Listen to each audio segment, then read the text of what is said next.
Bienvenue tout le monde pour ce 14e épisode déjà de La Tête à Papineau. On espère que vous allez bien. On vous retrouve en ce début de mois de mars. Un petit peu frais encore, hein, l'hiver n'est pas fini, mais bon. Tellement de neige. C'est bon, Ouais. c'est bon. Puis je pense que c'est pas fini, on va encore y avoir droit. Donc on espère que vous allez bien avec ce froid et avec toute cette neige. On est vraiment content de vous retrouver aujourd'hui. On va revenir un petit peu vite fait sur nos derniers événements. Donc, le 9 février, on a eu un événement à Sherbrooke sur le thème de sexe, agression et couple, avec une quarantaine de personnes. Alexis, Julie, est-ce que vous avez... Moi, j'ai quelque chose vraiment aimé ça. On a eu des super présentations. Si vous voulez les voir sur YouTube, comme d'habitude, hein, ils sont disponibles. Puis on en a eu une notamment sur le fait d'être monogame ou non, qu'il fallait pas que ça blesse. Je trouvais que c'était vraiment très bien formulé. Puis la présentation était hyper intéressante. Oui, puis on avait aussi, à travers le panel entièrement féminin d'ailleurs, Geneviève Paquette, là, qui est bien connue sur la question des agressions sexuelles, puis vraiment nous a tenu la main à travers un processus de dévoilement, puis je trouve que c'était vraiment comme une belle éducation populaire. Good, super intéressant. Puis le deuxième événement, c'était tout simplement la semaine suivante, le 16 février, cette fois-ci à Montréal, sur Biais Cognitif, avec tout le monde de raccourci, et cette fois-ci 76 personnes, donc je pense que c'est un des plus gros événements qui a été fait à Montréal à date. Oui, de manière organique, là, sur l'événement Facebook, il y a comme plus de 10 000 personnes qui l'ont vu. Puis on avait un certain point, là, 666 intéressés. Là. Je pense que personne n'a demandé son âme au diable pour que ça arrive. Mais, enfin bref, on commence à avoir la portée, puis on a eu de très bons retours. Bah, c'est ça. Montréal, ça commence à croître quand même pas mal ces derniers temps. Puis c'est vraiment une bonne chose. Bon, pour m'accompagner ce soir, je ne vous ai pas présenté avant de vous interviewer en quelque sorte, mais Julie et Alexis, est-ce que ça va? Ça va très bien. En forme? Ça va bien, oui. Ouais, parfait. Et puis notre invitée, Marie-Ève Chartrand. Je laisserai Julie te présenter plus en détail au moment de l'entrevue. C'est parfait. Et tout de suite, on va commencer avec toi, Alexis. Petite chronique pour ce soir. De quoi tu nous parles? Je parle d'Antarctique et je commence avec une question. Est-ce que vous avez déjà observé sur un globe terrestre, quand vous étiez plus jeune, puis que vous étiez fasciné par tous les pays étrangers, de l'autre côté de l'océan Atlantique, en Europe, en Asie, en Amérique du Sud, puis vous imaginez un peu la vie des millions de personnes, un peu comme la vôtre, et là vous étiez, mon Dieu, qui sont ces personnes, à quoi ça ressemble dans l'univers dans lequel elles vivent? Oui, je pense qu'on a tous déjà Ouais. vécu ça. Puis on est deux autour de la table à avoir franchi Franchi l'océan pour venir Le pour aller voir ce que ça donnait ailleurs. On se demandait tellement qu'on s'est dit, let's go. Il faut C'est y ça, aller. Là, il faut y aller. exactement. Eh bien, si je vous disais que les globes terrestres ne rendent peut-être pas tout à fait honneur à toutes les fascinantes parties de la Terre. Aujourd'hui, on change de perspective et je vous parle de la partie cachée des globes terrestres, l'Antarctique, ce continent oublié de 14 millions de kilomètres carrés, faut quand même pas Il en oublier manque un petit peu. les millions, mais qui constitue la population la plus scientifique de toute la planète. L'Antarctique, c'est ce grand plateau de glace plus grand que l'Europe et plus petit que l'Amérique qui se trouve sous le 60e parallèle sud à 15 000 km de Sherbrooke, pour donner une idée relative.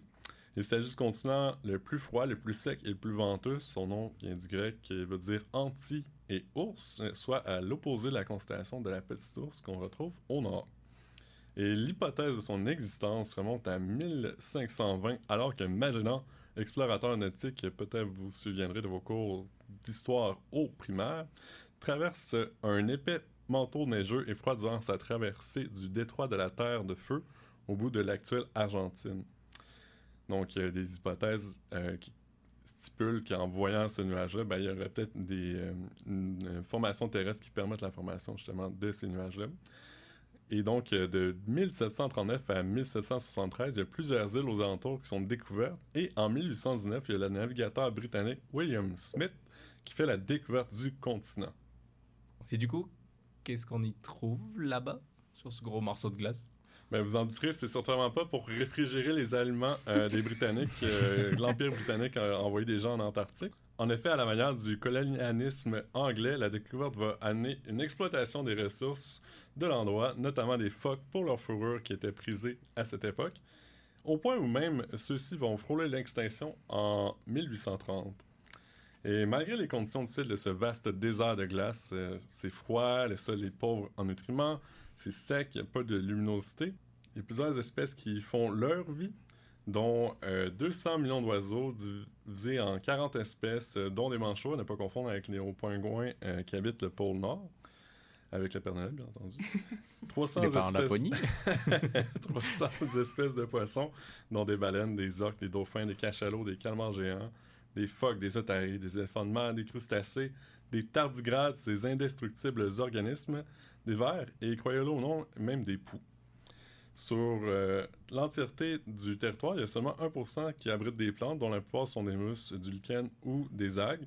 Et encore une fois, il y a beaucoup de diversité. C'est par centaines que se compte le nombre d'espèces.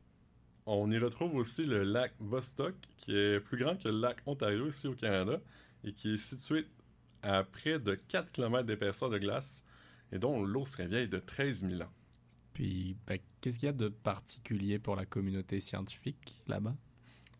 Ben, en effet, il y a vraiment un intérêt marqué pour la science, et on y arrive. Déjà en 1839, on revient à l'époque de la découverte, soit 20 ans justement après la découverte du continent. L'Antarctique revêt un intérêt scientifique alors que sa première expédition est envoyée par la British Association of Advancement of Science et la Royal Society, qui existe encore aujourd'hui. Et au tournant des années 1950, les technologies permettent de faciliter l'accès au continent, là, vous aurez compris, avec la rigueur du climat qui se trouve. Et donc, des stations de recherche sont tranquillement installées. Cela a mené à la signature du traité de l'Antarctique en 1959. On tombe dans un volet plus politique ici. Et donc, signé à ce moment par 12 nations, dont l'URSS, parce que oui, en pleine guerre froide, il y a l'URSS qui a signé un traité sur l'Antarctique. Donc, le but de ce traité était de désigner l'Antarctique comme un territoire neutre, et le traité va interdire toute activité militaire, mais ça n'empêche pas une gigantesque armée de 10 militaires argentins de venir revendiquer le territoire en 1965. Et à ce jour, il y a encore 6 pays qui revendiquent les territoires. Mais en tout cas, on voit que c'est quand même quelque chose qui revient, la neutralité des territoires. Ah oui, sujet d'actualité. Ouais, il y aurait certains parallèles qui pourraient être faits, notamment encore peut-être avec l'URSS ou ses descendants. Il y a également en 91 le protocole de Madrid qui va définir l'Antarctique comme, et je cite, une réserve naturelle consacrée à la paix et la science. On retrouve donc aujourd'hui 1000 à 5000 habitants en fonction des saisons sur le continent, et qui sont pour la plupart des scientifiques originaires de 27 pays. Ça fait donc une grosse densité de population de 0,0005 habitants au kilomètre carré. Ça fait pas beaucoup de monde sur place. Tranquille. Le moins qu'on puisse dire, c'est qu'il y a de l'espace, C'est en ça, tout cas. t'es pas sur tes voisins, tu peux faire le bruit que tu veux. Puis, qu'est-ce qu'ils espèrent découvrir? T'as dit, il y avait quand même... en fait, il y a que des scientifiques qui vivent là-bas. On s'entend qu'il y a personne qui vit pour... Le Ils plaisir. vivent pour le À plaisir, part voilà, nos c'est ça. amis, les manchots, bien sûr. Oui, bien sûr, évidemment, mais du moins population humaine. Du coup, qu'est-ce qu'ils espèrent trouver là-bas? Pourquoi ils sont là-bas? Vous vous souvenez du lac Vostok pris sur 4 km de glace? Eh bien, il y a certains scientifiques qui croient que les conditions qui sont similaires à les poches d'eau qu'on trouve sur les lunes de Jupiter permettraient d'établir des hypothèses sur la possibilité de vie extraterrestre. Et il y a également, en 2003, des Russes qui ont amorcé un forage qui a aussi provoqué des appels à la réserve vu les risques de contamination. On s'entend qu'on a des conditions d'eau très vieilles, très intactes, très scellées sous la glace. Donc, quitte à ne pas commettre d'erreurs, on invite à la prudence. Il y a aussi le fait que l'Antarctique regorge aussi de météorites, dont certaines pourraient provenir de Mars. C'est également en Antarctique qu'on a observé pour la première fois en 1985 la diminution de la couche d'ozone et qui a vraiment assemblé la communauté internationale pour justement bannir les composants qu'on appelle les CFC, qui se retrouvaient notamment les électroménagers. Puis, il y a aussi un ciel dégagé de particules sans pollution lumineuse et qui fait donc en sorte qu'on y trouve le plus grand télescope à neutrinos du monde, le IceCube, et non à son prix, il ne rate pas. Il aurait pu, vu son nom. Puis, si on veut y aller en tant que touriste, qu'est-ce que ça nous coûte? Ben, en effet, tu dois t'imaginer, Charlie, que ça va coûter très cher. Par exemple, là, il y a la Belgique en 2008 qui a livré une station préfabriquée. Donc, je vous pose la question, combien pensez-vous que ça a coûté cette station préfabriquée, livrée au pied de la porte en Antarctique? Ça a dû coûter très cher. Ah oui. Des millions. Ah, c'est certain. Ah, des c'est millions, sûr, le ouais. transport. Juste le transport, ça a dû coûter c'est juste ça. des millions, juste au transport. Mais vous l'avez dit, des millions, je dirais même 2 €, 22 millions pour être exact. Donc, l'Antarctique, c'est loin d'être l'endroit dans le monde qui est le plus cher à visiter. Cela dit, ça n'empêche pas 80 000 touristes, on va dire très aisés, confortables, de venir faire leur petit tour de bateau dans la péninsule. Il faut quand même dire que le pôle sud a l'avantage de ne pas avoir de décalage horaire, donc peut-être un avantage de tourisme. C'est un bon avantage. Je compléterai, si vous voulez avoir des aperçus de ça, je pense à un youtubeur français, Amixem, qui est parti au pôle Nord. Alors oui, on est à l'autre extrémité, mais si on veut voir à quoi ça ressemble, un peu ces paysages-là, parce que c'est pareil en Antarctique qu'en Arctique. Ouais, quelques vous pouvez aller exemples. consulter ce genre de vidéos-là qui vont vous montrer ce que c'est. Justement, on parle des touristes avec leur bateau, c'est exactement ce qu'ils ont fait. Prendre un bateau puis aller jusqu'au pôle Nord. Merci beaucoup, Alexis, pour ce sujet super intéressant. Puis toujours intéressant d'en apprendre un petit peu plus sur des zones qu'on ne connaît pas, puis surtout qu'on visitera certainement pas autour de cette table dans notre vie. Peut-être, je vous le souhaite. Ça fait plaisir, Charlie. Je pense que quand on se compare au moins 90 qu'on peut y voir, on se console. Ouais, il fait bon finalement. Ouais, on est bien à Sherbrooke. Mais c'est pas la température, c'est la neige qui gêne.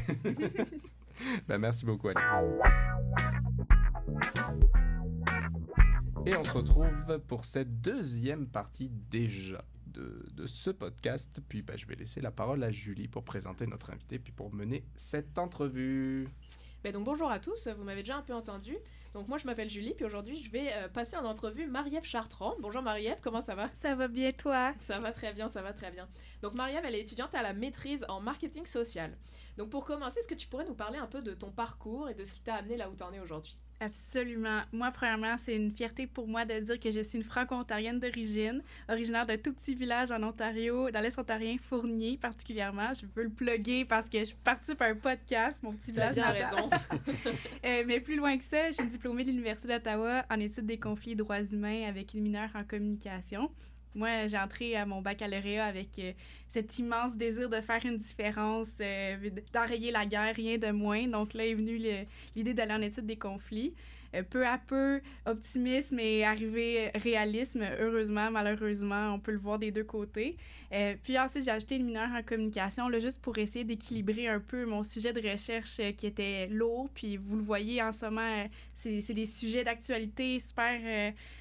intense. Puis là, moi, ça se transposait dans mes classes, dans mes travaux. Donc, j'avais besoin d'un peu de positif. Et là est venue la com. Puis j'ai adoré des cours de relations publiques, de culture populaire. J'ai été super chanceuse d'avoir des très bons profs qui m'ont passionnée, littéralement. Puis ensuite, j'ai fait des stages coop en marketing puis en communication dans le secteur public, notamment aux affaires étrangères, dans le communautaire, dans le privé. Puis là, je me suis vraiment dit, OK, je veux travailler là-dedans, je veux continuer, puis ça me passionne. Donc ça, c'est un peu le parcours travail, études aussi. OK, puis maintenant, t'es à Sherbrooke, donc t'as quand même déménagé. Oui. Et donc, comme on l'a dit, t'es en maîtrise en marketing social. Qu'est-ce qui t'a mené justement vers la recherche, puis vers la recherche en marketing plus spécifiquement? Oui. Moi, c'est très clair dès que j'ai entré dans mon baccalauréat que je voulais faire une maîtrise. Là. Je savais, je voyais déjà la prochaine étape. Puis là, c'est venu avec le travail. OK, est-ce que je fais de la communication? Est-ce que je fais du marketing à la maîtrise? Puis là, je disais, non, je veux aller dans le marketing théorique. Je veux avoir la pensée stratégique aussi, qui est un outil puis qui est un atout dans le milieu du travail aussi. Oui, bien sûr. Donc là est venue l'idée après ça de faire de la recherche parce que je voulais approfondir le savoir encore. Faire une différence, ça l'a resté. Très juste... idéaliste quand même, Marie-Ève. C'est vraiment beau à entendre. Merci, c'est gentil. Puis là, c'était comment je transpose ce désir-là. Puis là, la recherche est venue là, de vraiment contribuer au savoir, là, plus grand que soi, faire un don un peu de mes idées à la science. Puis là, je voulais aussi allier ce que j'avais appris au baccalauréat, puis aussi mes compétences, puis des sujets qui me passionnent toujours, mais que je ne vais peut-être pas nécessairement travailler dans le conflit tout le temps ou dans des enjeux sociaux intenses. Mais OK, le marketing, comment je peux allier ça? Puis au début, les gens, ils trouvaient ça un petit peu bizarre, là, mon parcours atypique. Mais là est venu, avec mes co-directeurs, on a discuté de sujets possibles. Puis là est venu le marketing social, la responsabilité sociale, le bien-être du consommateur. Puis c'était parfait parce que ça allie justement autant des enjeux sociaux, de faire du bien dans ces enjeux-là, puis de contribuer à ça. Donc voilà, puis là maintenant j'effectue autant la recherche dans le cadre de mon mémoire, puis dans ma maîtrise, mais aussi au sein du MARS, qui est le groupe de recherche en marketing sensoriel qui se trouve ici à l'UDS, à l'école de gestion. OK, super. Donc, vraiment, parcours très riche. Puis c'est super intéressant de voir que tu as réussi à allier ta première formation au bac avec la com, puis maintenant la recherche en marketing. Vraiment intéressant. Puis plus précisément, ton projet de recherche, est-ce que tu peux en discuter un peu plus, nous dire un peu sur quoi il porte? Absolument, c'est une de mes passions, parler de ma recherche. Passion ou des fois enjeu sensible, ça dépend où j'en suis dans mon processus. Mais là, aujourd'hui, passion parce que je trouve ça vraiment chouette de vous en parler. Nous, au Mars, on étudie des thématiques reliées à la perception sensorielle des produits, des services, environnement commercial, communication de la marque. Donc, tout ça façonne l'expérience client. Donc, moi, mes pôles sont intimement liés à ces sujets-là. Dans le fond, mon contexte, c'est un contexte d'alimentation santé, particulièrement des bannières qui offrent à la fois des produits alimentaires puis des produits axés sur le bien-être. Donc, mon premier pôle de recherche, c'est l'expérience client particulièrement axée sur le bien-être. Donc, vous savez, des fois, on rentre dans des magasins, on se sent bien, il y a de la musique, ça sent bon. Là. Pensez plus à des épiceries, mais même d'autres magasins, là, des fois de l'aromathérapie, là, ça nous fait du bien. Moi, c'est ce genre d'expérience-là que j'étudie. Puis, j'essaie de voir comment le consommateur conçoit ça, ce bien-être-là. Peut-être pour toi, Julie, ça va être « Ah, quand ça sent bon, là, ça me fait du bien. » J'aime ça. Oui, puis Charlie, ça va être « Ah, mais j'aime ça quand les couleurs, là, c'est pas trop intense. » Puis Alexis, ça va être autre chose. Moi, j'essaie de voir les consommateurs, comment ça se façonne dans notre tête, comment on crée ça. Puis le deuxième pôle, c'est la responsabilité sociale des entreprises, qui là, continue à parler d'enjeux sociaux et tout ça. La responsabilité sociale, ça fait référence aux obligations sociétales qu'une organisation s'engage à respecter. Puis j'essaie de voir, est-ce qu'il y a un 1+1 qui se fait dans la tête du consommateur? Est-ce qu'elle fait qu'elle sentent qu'on prend soin de soi, là, de moi comme consommatrice, bien, est-ce qu'il y a un +1 qui se fait, c'est sûr que cette entreprise-là fait du bien dans la société, s'engage dans l'environnement, appuie la diversité. J'essaie de voir s'il y a une corrélation, est-ce qu'il y a un impact. Voilà, c'est un peu ça, mes deux pôles, puis les relations que j'essaie de voir là-dedans, là. Ah, mais c'est vraiment intéressant. Tu vois, j'avais jamais entendu parler de marketing social déjà, puis du lien entre justement la responsabilité puis l'expérience client, très intéressant. Et quand tu as débuté ton projet, est-ce qu'il y avait des conclusions auxquelles tu t'attendais, justement des corrélations que tu t'attendais à voir plus que d'autres? Oui, en fait, moi, je crois toujours que, c'est sûr que là, je suis dans le moment, puis en l'étudiant, des fois, moi, j'étudie dans le quali, puis je savais que le qualitatif, c'est étudier des humains, donc c'est foncièrement intéressant, puis d'un consommateur à l'autre, d'une consommatrice à l'autre, des fois, ils me sortent des enjeux que j'avais jamais vu venir, ou dans la littérature même, que ça n'avait pas été abordé. Mais comme pour revenir à ta question, qu'est-ce que je m'attendais, ou que je m'attends, je devrais dire, je m'attends à ce que la responsabilité sociale, ça ressorte vraiment parce que de plus en plus, notre génération millennial, génération Z, on est de plus en plus encline à vouloir encourager des entreprises qui se positionnent sur des enjeux sociaux. On l'a vu avec Black Lives Matter en 2020. On le voit maintenant aussi avec qu'est-ce qui est l'environnement de manière générale. Avec la pandémie, on est beaucoup plus axé sur l'achat local. Qu'est-ce que font les entreprises quotidiennement, puis pas juste un truc d'argent. Donc, je pense que ça va ressortir. Mais, encore une fois, là, je m'avance pas trop parce que, vous le savez, la recherche, c'est plein de surprises. Qui sait, peut-être que pour moi, l'étudiant, je pense que ça va ressortir, mais peut-être pas non plus. Donc, ça reste à voir. Vous allez devoir lire mon article quand ça va sortir pour le savoir. Ben, ça va nous faire bien plaisir de le lire, puis bien plaisir de le partager, en tout cas, parce que c'est quand même une question très intéressante, puis j'ai hâte d'entendre les réponses que tu as pu avoir. Je me sens juste vieux parce que je ne suis ni dans la génération Z, ni dans les millénials. Oups! Mais de manière générale, avec la pandémie, puis de manière générale aussi, la conscience sociale, ça fait son chemin, puis c'est pas une affaire de génération. C'est sûr que c'est un peu plus là en ce moment, puis c'est une affaire de tendance aussi, mais c'est pas seulement les millennials et la génération Z. C'est aussi concerné, Charles. Ouais, voilà. Mais justement, d'ailleurs, tu disais tout à l'heure que tu parlais du marketing. C'est vrai qu'en général, le marketing, parfois, ça peut être vu un peu négativement parce que par rapport à la responsabilité sociale, le marketing peut te forcer un peu à te forcer la main, mettons, à acheter des choses que peut-être t'as pas besoin.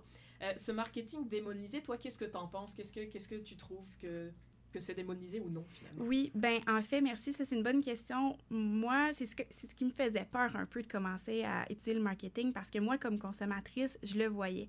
On a de plus en plus un marketing qui est connecté, qui est rapide, qui cerne nos besoins et nos désirs avant même qu'ils existent. Là. Vous comme moi, des fois, vous pensez, hey, j'ai pensé à ce produit-là, puis drôlement, l'algorithme le pick it up, désolé l'anglicisme, c'est ça. Mais ça fait que le marketing nous offre des produits particulièrement pour nous, mais la contrepartie des avantages-là, c'est que ça peut devenir intrusif. Vous, comme moi, on a une boîte aux lettres, on reçoit un Publisac, on a une boîte de courriel, on a TikTok, on a Instagram, name it, on les a toutes.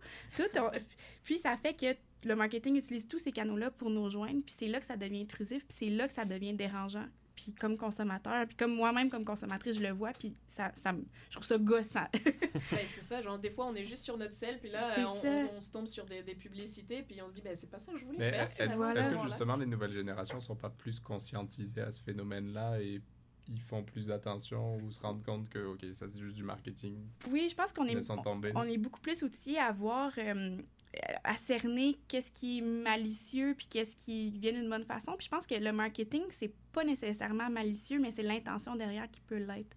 Donc, je pense que c'est ça la nuance que j'aimerais faire, c'est qu'on n'est pas des mauvaises personnes, les marketeurs, mais souvent, les marketeurs, là, souvent, on se fait donner cette mauvaise perception-là.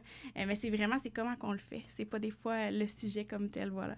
Mais le marketing peut faire des belles et grandes choses, puis c'est là le marketing social qui est un des pôles, tu sais, qui peuvent contribuer au bien-être de la société, là. Ben oui, finalement, qui vont avoir un impact vraiment positif.